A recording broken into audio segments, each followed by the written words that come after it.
ఎల్లారెడ్డి ఎడతెరిపి లేకుండా కురుస్తున్న కుండపోత వానతో జిల్లా అతలాకుతలం అవుతోంది.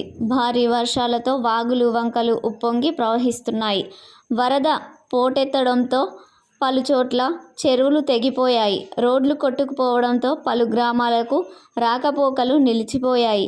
ఎల్లారెడ్డి పట్టణ శివారులోని వడ్డెర కాలనీ వద్ద ఎల్లారెడ్డి కామారెడ్డి ప్రధాన రహదారిపై వరద పొంగిపొర్లడంతో అధికారులు రాకపోకలు నిలిపివేశారు. మండలంలోని బ్రాహ్మణపల్లి వద్ద రుద్రారం ఎల్లారెడ్డి మధ్యలో రాకపోకలు పూర్తిగా నిలిచిపోయాయి. కొటాల్ లక్ష్మాపూర్ వంతెన వరద తాకిడికి తెగిపోయింది. శివపూర్ వద్ద రోడ్డు తెగిపోవడంతో ఆయా గ్రామాలకు రాకపోకలు స్తంభించాయి. సజ్జనపల్లి వద్ద సైతం బ్రిడ్జిపై నుంచి నీరు పారుతోంది. అటువైపు ఎవరూ వెళ్లవద్దని అధికారులు సూచించారు.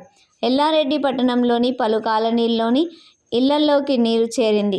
నాగిరెడ్డిపేట మండలంలోని తాండూరు గ్రామంలో గల రెడ్డికుంట చెరువు కట్ట తెగిపోయింది.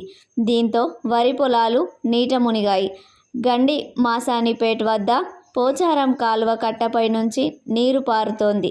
ఎల్లారెడ్డి కామారెడ్డి రహదారిపై మోబిన్భాయ్ పౌల్ట్రీ ఫామ్ బ్యాక్ సైడ్ బ్రిడ్జిపై నుంచి నీరు ప్రవహిస్తోంది.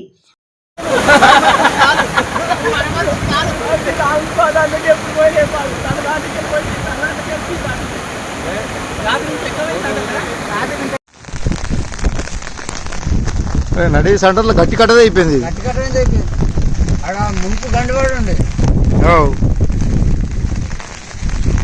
మొత్తం ఇవి చూస్తే చెరువు లెక్క అయిపోయినాయి. ఇవన్నీ పొలాలంటే కూడా నమ్మడు ఇప్పుడు వీటిని అయిపోయినాయి. పొలాలు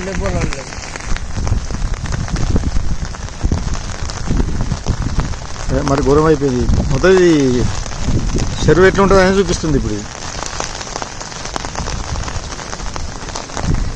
ఇవి పొలాలంటే నమ్మటట్టు ఉండేవి. కొత్తోడు వస్తే ఇవన్నీ అంతా చెరువే అంటారు. ఇప్పుడు